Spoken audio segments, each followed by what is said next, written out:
முதலில் இந்தியாவிலேயே இந்த மே முதல் நாளை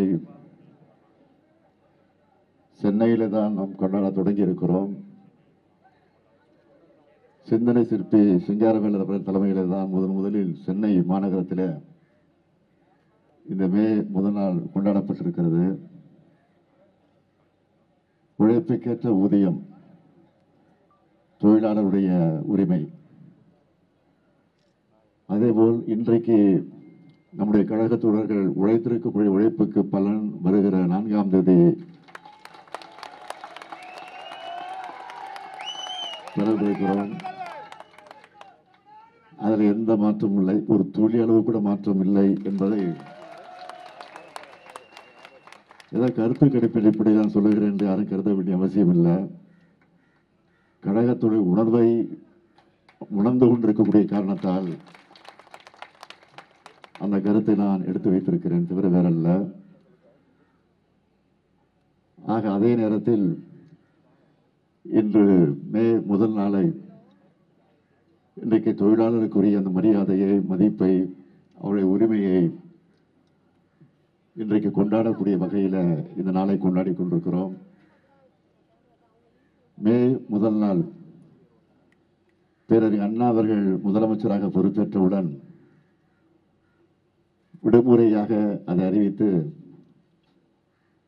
அரசு விடுமுறையாக அதை அறிவித்து அதை கொண்டாட தொடங்கினார். ஊதியத்தோடு கூடிய விடுமுறையாக மட்டுமல்ல, அந்த விடுமுறை நாளை சட்டமாக்கி தந்தவர் அண்ணாவுக்கு பிறகு முதலமைச்சராக பொறுப்பேற்ற நம்முடைய முத்தமிழறிஞர் தலைவர் கலைஞர் அவர்கள். அது மட்டுமல்ல, தமிழ்நாட்டில் மட்டும்தான் இந்த மே முதல் நாள் கொண்டாடப்பட்டுக் கொண்டிருந்தது, அரசு விடுமுறையாக அறிவிக்கப்பட்டிருந்தது. இந்தியா முழுமைக்கும் இந்த விடுமுறை நாளை இந்தியா முழுமைக்கு கொண்டு வர வேண்டும் என்று தலைவர் கலைஞர் அவர்கள் எடுத்து சொல்லி நாடாளுமன்றத்தில் நம்முடைய உறுப்பினர்கள் எல்லாம் குரல் எழுப்பி பிரதமராக இருந்த VP சிங் அவர்கள் அதை ஏற்றுக்கொண்டு தமிழ்நாட்டில் மட்டுமல்ல இந்தியா முழுமைக்கும் அரசு விடுமுறையாக, ஊதியத்தோடு கூடிய விடுமுறையாக அறிவித்து அதுவும் இன்றைக்கு கொண்டாடப்பட்டுக் கொண்டிருக்கிறது. இன்னும் ஒரு 2-3 நாட்களில்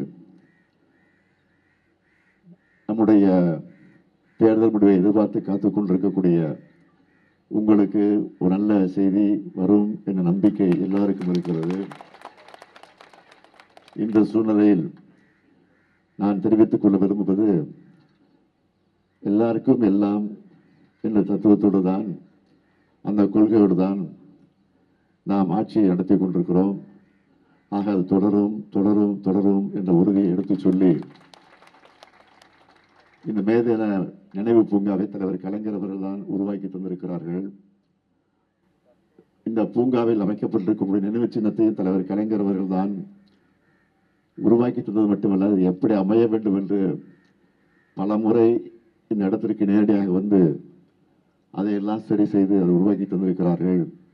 இதற்காக இதை குறிப்பிட்டு சொல்கிறேன் என்று சொன்னால், தொழிலாளர்கள் மீது, தொழிலாளர் உரிமை மீது எந்த அளவுக்கு தலைவர் கலைஞர் அவர்கள் நம்பிக்கை வைத்திருந்தாரோ அந்த நம்பிக்கைக்கு பாத்திரமாக நான் மட்டுமல்ல, நாம் அனைவரும் ஒன்றிணைந்து பாடுபடுவோம், பணியாற்றுவோம், உழைப்போம் என்று சொல்லி விடைபெறுகிறேன். நன்றி, வணக்கம்.